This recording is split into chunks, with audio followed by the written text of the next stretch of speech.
Hello, I am Braden Pittman, and you are listening to Bottoms. This week, we will be talking about some of my favorite games from the last week, talking about some press conference shenanigans, and I'm going to tell you who I'm starting, trading, or cutting this week, plus much, much more. Thank you so much for listening, and here we go.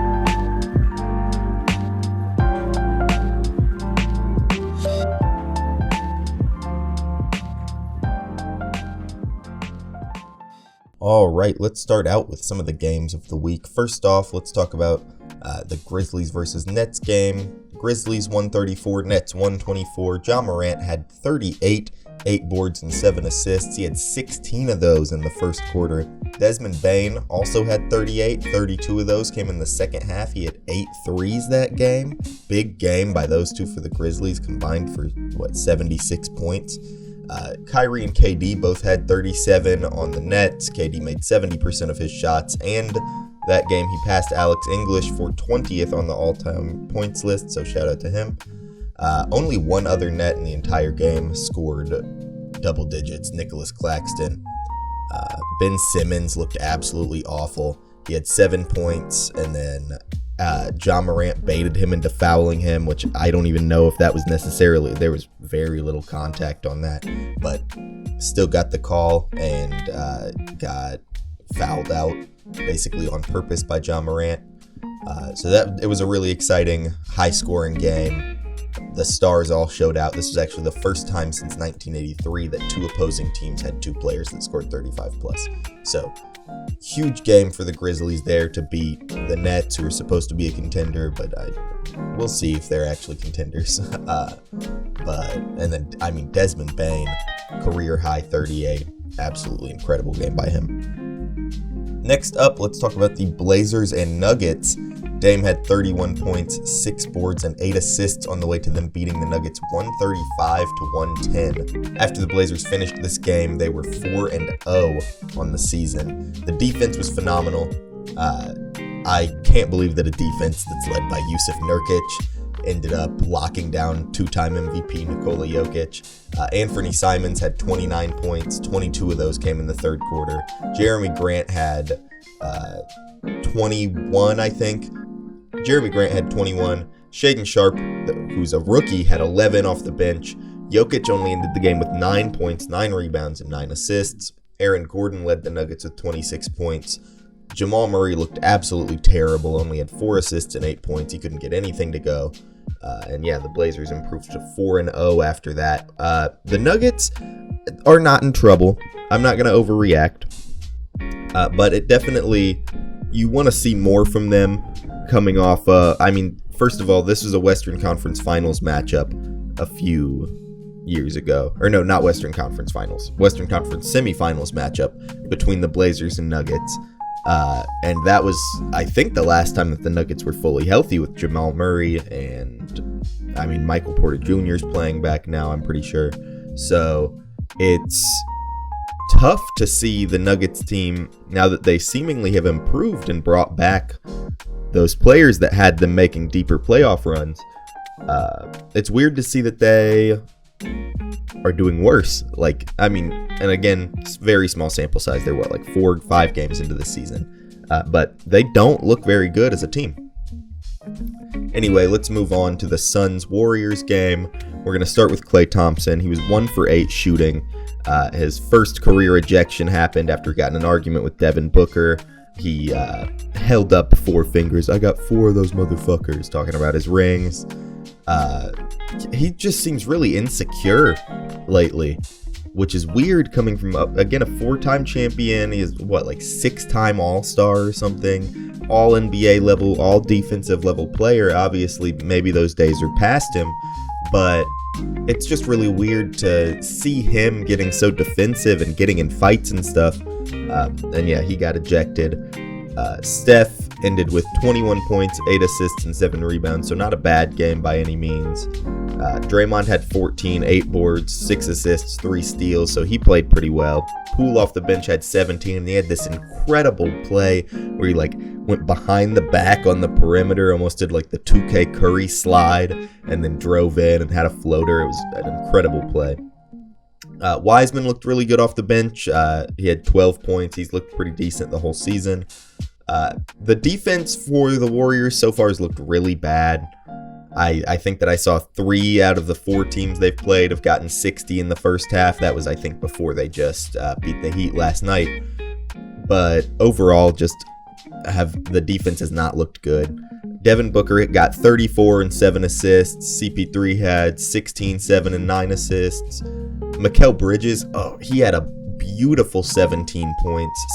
Shot 7 for 8, 6 boards, 2 blocks, and a steal. He's one of my favorite players in the league. Jock Landale, I think that's how you say it, Jock Landale.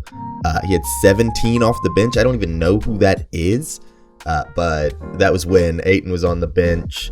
And so, I mean, overall, the Suns just played a really good game of basketball. People thought going into the season that the stuff with Robert Sarver and with DeAndre Ayton would make it to where they're not playing good basketball, but they have 3 All-Stars, and it's hard to lose when you have 3 All-Star level guys, even with some locker room turmoil. So overall, Dubs defense gave up way too many points to make the game competitive at all. Got blown out, 30-point loss. But I'm not too worried about it. We're 2 weeks in. They just beat the Heat last night, so I think they're 3-2 on the season anyway. Not even having a bad season so far. There are a little bit of issues with Draymond and Clay off the court, and I mean that's affecting them on the court to some extent, just as far as attitude and everything. But the cure-all for everything is winning, isn't it? So, and this is a team that is still going to be winning games. So we'll see how that goes. Last game I wanted to highlight was Raptors 76ers. Raptors won 119-109. It was a pretty close game overall. Joel and Tyrese Maxey both had 31. Harden ended up with 18 and 9 assists. He didn't have a great shooting night. Montrezl only played, okay, so little side note, Montrezl Harrell only played 5 minutes. I checked this because I was watching the game. I didn't see if he got injured or something. He didn't. That's just how many minutes they're giving him this year, which is so crazy to me. He's literally won 6th man of the year a couple years ago, and now he's like a bench warmer. He's only 29. Last season he averaged over 10 points per game on the Hornets. He did get injured, I'm pretty sure, but it's wild to see him being a bench warmer now at only 29. Tobias Harris only shot 5 shots on the whole night. He should be shooting at least 12 if they want to win high scoring games like this one. And then let's talk about Toronto. I mean, the stadium was absolutely erupting after every shot or defensive possession. I've got to see a game in Toronto one day. The crowd gets hyped like nothing else I've seen in the league. It has to, I mean, I cannot imagine having to shoot free throws looking at that crowd. Pascal got 20 and 13 assists, which is an incredible passing game for him. Gary Trent had 27 points on 69% shooting. Nice. Scotty Barnes, second-year player now. He had 16 points, 10 rebounds. He looked incredible out there. Looked so fluid. Fred VanVleet had 15, 6 boards, 8 assists. Looked great. They've been playing good defense. This team's so great. I love the Raptors team. They just have built such an identity around having the switchable defenders and just, I mean, I really love the way that their team's being built. They're 3-2 after that game. They might get a top 6 seed guaranteed playoff spot. We'll see. There's not too many teams I would say that are, I mean, at least regular season that are going to be consistently dominating them. And the 76ers after that game, they're down to 1-4, which is the same record as the Pacers, which is bad. Speaking of the Pacers, now we're just going to talk about some teams for a second. Pacers are 1-4. Tyrese Halliburton looks amazing. We'll talk about that later. Benedict Mathurin looks amazing. This is my hometown team. These are my guys. Buddy Hield, he's looking pretty decent, actually. He's shooting the ball well. He's playing half-decent defense, but I need him traded immediately. I need him out of Benedict Mathurin's way. And, I mean, this isn't a team that you should have a 30-year-old pure shooter on because there's no need for him. That's a playoff guy. Benedict Mathurin is a dude that helps your spacing. This is a guy for the contenders. Miles Turner came back. Last game, he looked pretty decent. He looked like himself. He had 4 blocks, I think, and I think I saw 15% of all shots that were shot while he was on the floor got blocked. I'm not sure if that. I'm not sure if that's like abnormally high, but that seems crazy to me. But he shot the rock poorly. That's fine though. I mean, you don't need Miles Turner to be your scorer. That's just sometimes he's gonna have a bad shooting night. It's one night back. The Magic.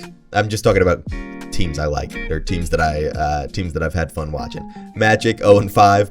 Banchero looked great. He is so built for a rookie. He looks so muscular. He does not look like a rookie. Same thing with Benedict Mathurin. Neither one of them look like rookies, and they're like initiating contact and everything. Banchero is so fluid. He's like a real 6'10" without shoes on, but you swear watching him run up and down the court, he's like 6'6", 6'7". Terrence Ross is playing good, which is interesting. And I'll actually talk more about Terrence Ross later, as weird as that sounds. Bol is playing actually really well. He has averaging 10 points, 6 boards, 2.5 blocks. And 2021, the season where he played the most minutes, I think he had around 120 minutes, and he's already at 60 minutes played so far this season. So that's really good to see that he's finally getting some playing time and not like breaking his leg every time that he goes out there. And then talk about Wendell Carter for a second. First of all-time goggles guy. And I think I prefer him to Vucevic at this point. I think he adds more on defense. And I mean, obviously Vucevic is going to be more versatile coming off. Like he's able to go back and pop it for 3. He has some post moves, but I think that if I'm the Bulls right now, I'm kind of kicking myself for making that trade because Wendell doesn't look bad at all. And Vucevic doesn't look bad either. He just had like what 23 boards the other day. I mean, it's really hard for me to say with a straight face that I would prefer Vucevic over Wendell Carter for sure. But that's just me. Mavericks right now are 2-2. There was a lot of talk coming into it about how their roster isn't that good. But I actually, as far as the starting 5 goes, having Bullock, McGee, Dinwiddie, Finney-Smith, and Doncic, I don't really mind. You have some pretty decent spacing with Bullock, Dinwiddie. Finney-Smith can shoot it a little bit. Doncic, obviously. They're better starting 5s, obviously, but I mean, having Dinwiddie there to sort of take the ball pressure off of Doncic isn't bad. Bullock, Finney-Smith, McGee, all great defenders. Doncic and Dinwiddie can hold their own. Great defenders might be an overstatement for some of those guys, but also I thought that JaVale McGee for a super long time was Willie Cauley-Stein because he was wearing 00 and had the braids and was even wearing like all the arm sleeves and everything. He just stole his entire look. But anyway, giving Luka one of the better lob threats in the league and JaVale McGee is a great combo, obviously. Dorian Finney-Smith, as I was watching some of the games, he sort of confuses me. I checked his stats. He can shoot it inside just fine. He shoots free throws efficiently. He's not undersized. He doesn't have a injury history or anything, but he just refuses to initiate contact at any point on the court, which I just think is weird. From your starting 4, you've got to do better than that. But obviously, I mean, he has clear defensive upside and he shoots the ball, so it's not bad. Talk about the Nets for a second. They are 1-4 right now from the Nets, who are supposedly a contending team. Hot take, which isn't really that hot. A lot of people have been saying it. They're not contenders this year. The way that they're playing right now, not contenders at all. And people were saying this before the season. I was saying it before the season. KD, Kyrie, Ben Simmons, who has not shown anything the last 2 years. Kyrie and KD, who the last 2 years have been active in the playoffs and stuff. And I'm like, they're not doing anything. They've had good rosters built around them. This year, they have one of the best shooting rosters in the league, and they're still not winning anything. It's ridiculous, quite frankly. I mean, I don't even know I don't know how you could build the team any better. I mean, obviously, you would want an all-star center or something like that, but how many all-stars do you need? You have 3. You have 3 and then you have a bunch of really solid role players. What else can you... It's, first of all, a Steve Nash issue. He doesn't run plays, it feels like. When you get late in the game, it's just a Kyrie isolation, a KD isolation, and that's it. Those are like the game. And I mean, not that those are bad shots at all, but I just think it's weird to not like be drawing up plays or something. I don't know. And I mean, the defense, I think that I saw they have the worst defense in the league, the like bottom rated defense in the league. That's horrendous. They have Ben Simmons. Ben Simmons was a Defensive Player of the Year candidate 2 years ago. Nicholas Claxton is not a bad defender. They have multiple, Kevin Durant, not a bad defender. Multiple average or above average defenses. The only reason that they would be getting cooked the way they are is if Steve Nash has been having terrible defensive schemes, which it seems like he has. Ben Simmons airballed a layup against the Mavericks. He started the game playing way more aggressively. He shot like 7 shots in the first half, which was good, but then didn't shoot a single shot for the rest of the game. There was also the quote, or I guess not a quote. There's the time that Kyrie passed the ball to Ben Simmons on a fast break and then yelled, "Shoot it, Ben." Ben did not shoot it. He passed it to KD, who shot a mid-range and made it. But and then Kyrie, when asked about that later in a press conference, he said it's our job to give him positive affirmations and tell him blah, blah, blah, blah, blah. And I actually really liked that.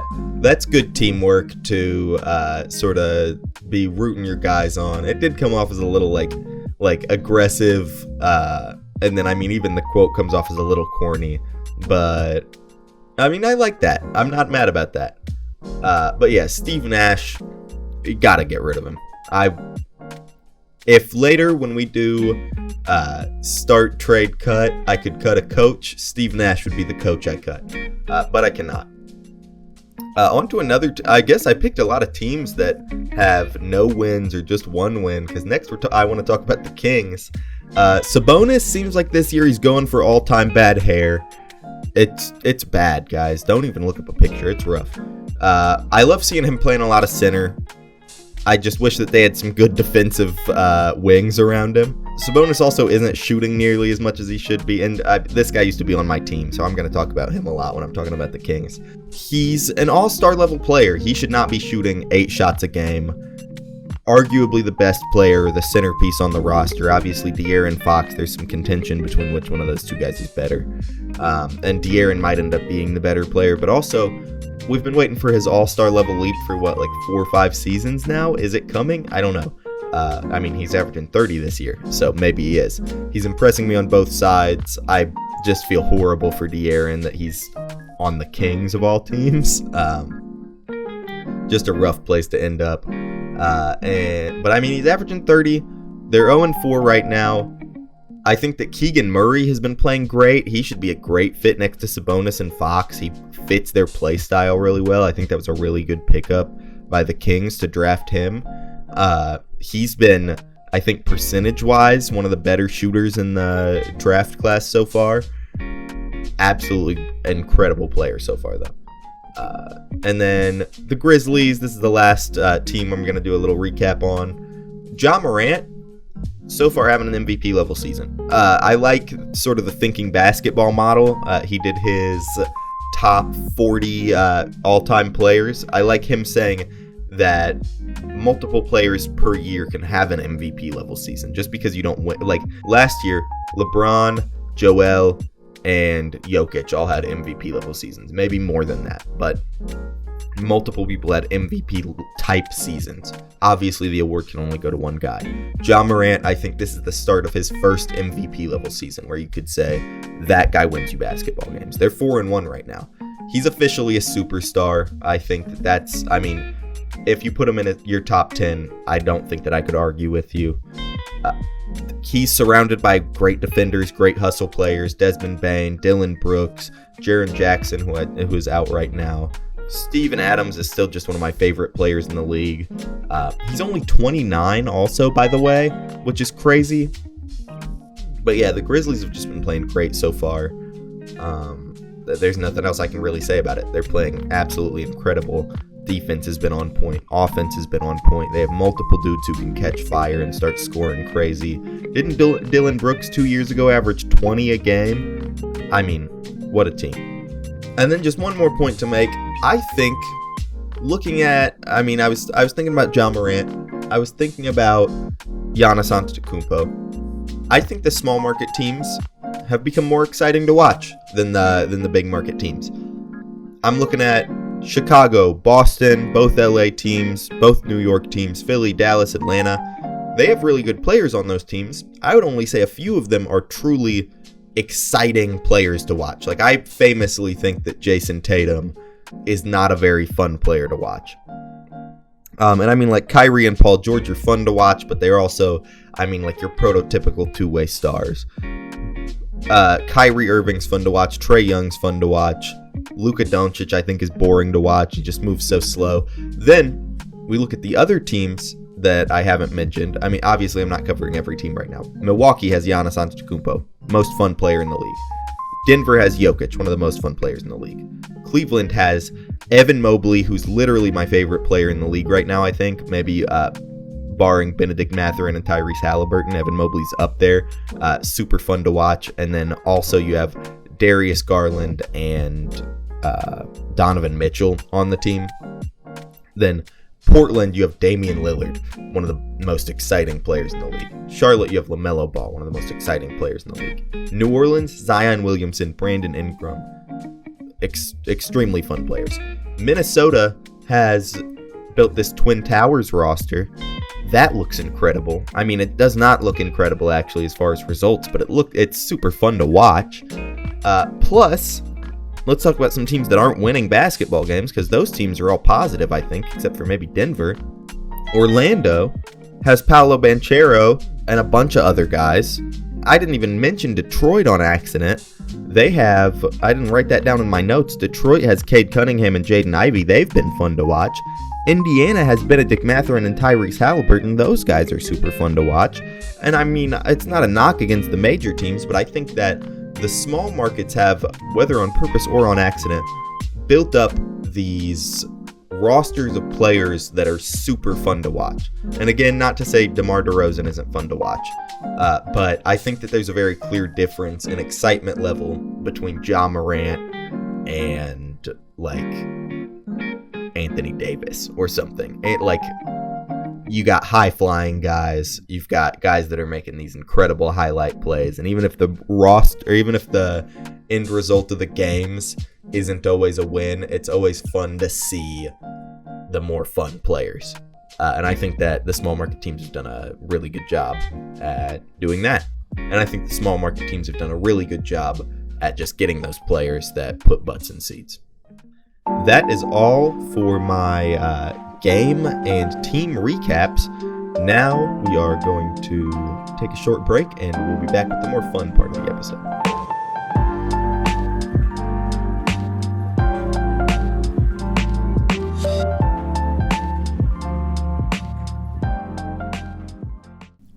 And we are back. Next up, let's talk about some press conference things. There were a couple weird moments this week, two in particular that I'm thinking about. First off, Klay Thompson talking about how Charles Barkley's comments really rubbed him the wrong way, saying that Klay Thompson wasn't as good as he used to be. And this was, earlier I said we'll talk more about Klay Thompson being insecure. And it feels like Klay and Draymond both have been lately, sort of trying to defend their legacy instead of starting to defend their legacy with their words instead of with their actions, I guess. And it's not a bad look. I'll play the clip now. And, someone like Charles Barkley, with the platform he has, says you're not the same player prior to the injury you have. It's like, no, duh, man. Consecutive years, tore my ACL, my Achilles in consecutive years, and still help a team win a championship. I mean, it hurt hearing that, because it's like, man, I put in so much freaking effort to get back to this point. Like, it's hard to even put into words what I had to do to be the player I am today. And it's like, played 57 games in 3 years. Like, give me some freaking time to get that back. And just hear someone say, "Oh, he's not the same as he was prior to the injury." It's like, duh. Like, who goes through something like that and comes back? I don't know. It just hurt my heart hearing that. But you know what? I'm gonna internalize it, and it's gonna be fuel for me to be even better. And I think I'm very proud of what we accomplished last year, and I feel like I was a huge part of it. You know, so I'm not gonna let these injuries be a crutch for me. I'm just gonna keep going, and I'm gonna have a great year. I bet on that. It's just weird to me that a 4-time champion is letting these comments bother him so much. You know, he doesn't have anything to prove to Charles Barkley. He has actually an infinite amount more rings than Charles Barkley has, because 4 times 0 is 0. But it's ridiculous that he's letting himself get bent out of shape like that. And I mean, also, it's somewhat reasonable. You know, I can't get too upset at him. People get insecure. But then let's next up talk about this Karl Anthony Towns clip, talking about Anthony Edwards. So I'll run it right now. Ant was just telling us that he puts a lot of this on him, and he's got to be better in back-to-backs, that he has not done that so far. Can you help him through that, or just is that a young player trying to figure out what to do in this league and how to answer the bell 2 nights in a row? Maybe I could do a better job of teaching him how to take care of his body, diet and everything. So that'll be on me. I know y'all think it's funny up here when he talks about Popeyes and all that shit. That doesn't make me happy to hear. We're high level athletes, so. And I mean, I get what he's saying, but also, first of all, you didn't answer the question at all. Second of all, what are you even talking about, man? Yeah, NBA players should take better care of their bodies, but then also, that's none of your business, Cat. What are you talking about? And if you were genuinely worried about it, then go talk to him about it. Don't talk to the media about it. That's just so weird. And there was a little bit of buzz on Twitter about it. But so that's all for the press conference stuff. I just thought it was so weird that there were these two weird statements back. I think those came out the same day, even. And now the grand finale to end the episode. Let's play Start Trade Cut. Now, should I go down one of each, or I'll do them each at a time. Let's start with the starters. Damian Lillard, absolutely. Blazers are 4-1. Dame is 32 and he's averaging 31 points. He's had 2 40-point games. He's half a percentage away from the field to having 50, 40, 90. The leadership has been phenomenal. There was this clip that came out about him talking about Shaedon Sharpe and Anthony Simons, having them take shots because he trusts them to take these shots early in the season, and it was great. Next up on the starters, 0-0, my boys, Benedict Mathurin and Tyrese Halliburton. Tyrese Halliburton right now leads all players in points per game generated off of assists, which is great. 25 points are being scored off of his assists, which is crazy. He has 22 points a game, 41% from 3, 10 assists per game. He's leading the most improved player race. He's averaging a steal and a half. He's been playing good hustle ball. The Pacers have a borderline all-star. He's only 22 years old. And in my opinion, the league's better when the Pacers are doing well. Benedict Mathurin also 0-0. He's averaging 20, 5 boards a game, 39% from 3. He's playing so aggressively, which you never see from rookies. He already, he has some muscle on him. So he's running and diving at the rim and all sorts of stuff. He looks absolutely incredible. He looks so fluid. He's already talking trash. I love him. I love having him on my team. I'd hate playing against him. He's basically already better than Anthony Edwards, and you can tell him I said that. He's second in all rookies in points per game, and second in three-pointers made, behind Paolo Banchero and Jabari Smith, respectively. He's doing all this off the bench, too. What a player he's been this season. He's great. He's great. What an incredible pickup by the Pacers. Number 6 overall pick. And again, Tyrese Halliburton also, what a great pickup for the Pacers. Trading Domantas Sabonis for him. What a no-brainer for the Pacers. And then, now let's talk about trades. I said earlier we'd talk about Terrence Ross. Let's talk about Terrence Ross. Why is he still on the Magic? He's 32 years old. He averages 13 points per game, 43% from 3 this season. Get him on a contender right now. I was thinking when I was just running through teams, the Mavericks make sense to have a good ball handler off the bench, especially next to Christian Wood. Have a more perimeter centric guy to come off their bench. I don't know what they'd have to give up for that to work, but you've got to get Terrence Ross out of here. And then this one's fairly obvious. Russell Westbrook. Heat or the Pacers are the two teams that have come out the most talking about him. But let's just talk about why he needs to be traded.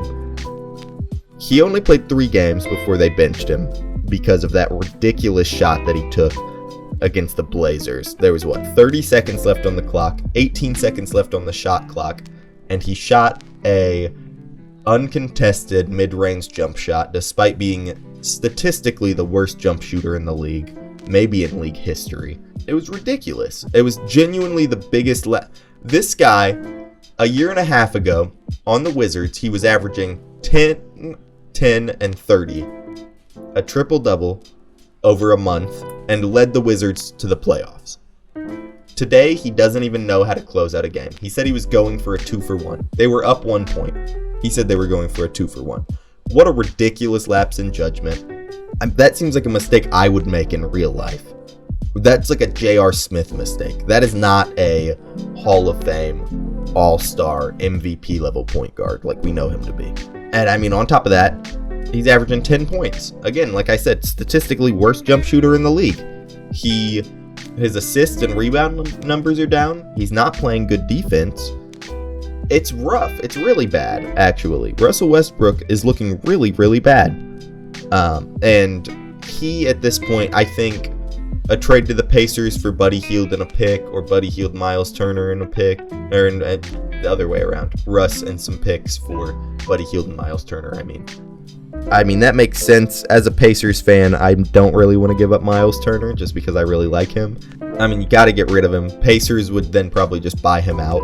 Or the Heat have been saying after the first 3 games, I saw Heat fans saying that they would rather have Russ than Kyle Lowry. I don't think that that's actually realistic for that to happen to any capacity. But it still would be fun to see. I want to see the Lakers do good. I'm a big LeBron supporter. Maybe not a big LeBron supporter, but I like LeBron James. And I think that wasting his seasons, especially the season that he's going to pass Kareem for most points in NBA history, I think that it's pathetic that the Lakers have somehow managed to mess up this roster this bad. Maybe next week we'll have some good news to talk about. And then finally, we have 2 players here. Ben Simmons. He fouled out in 2 of 4 games. He's averaging an inefficient 5 points somehow. I don't even know how that works. Last night he shot 2 for 7 in the first half, 0 for 0 in the second. His assist numbers are looking good, but he just hasn't been the Ben Simmons we know and love. I loved Ben Simmons on the 76ers. I loved his game. I love having a big man, and he's a great transition player, and that's also, I think this is a Steve Nash thing, not utilizing him effectively, because they're almost never running when they have Nicholas Claxton, Kyrie Irving, Ben Simmons in the starting 5. Royce O'Neal and KD maybe aren't so much transition players, but they make them be, because you have 3 incredible transition players. He has the Nets have one of the worst defensive ratings in the league. Ben Simmons, like I said earlier, was in the Defensive Player of the Year conversation. I think that if he's not able to make this team have good defense, that's just pathetic, because it's not even, you can't blame it all on Steve Nash, because sometimes Ben Simmons I've seen is just getting burned. And to be fair also, part of that was because he was going against Giannis, one of the games that I'm talking about, when he was getting burned. But it feels like time after time we're seeing Ben Simmons be on the court or coming down the court and just play badly, which is weird. It's just one of the biggest mental collapses I think we've ever seen. And then other cut, Norman Powell. He's only averaging 7 points and he's shooting 8% from 3. He was averaging almost 20 for the last 5 seasons. He's one of the reasons the Clippers are only 2-2 right now, because if he was averaging 12 more points like they know he can, then some of those games turn from losses to wins. Or one of those games probably. But I don't like seeing Norman Powell shooting this poorly.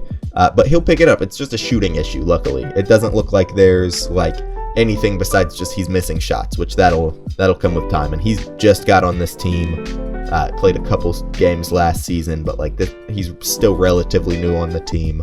A lot of the players have been there for a few seasons, so he'll pick it up. They'll get it together.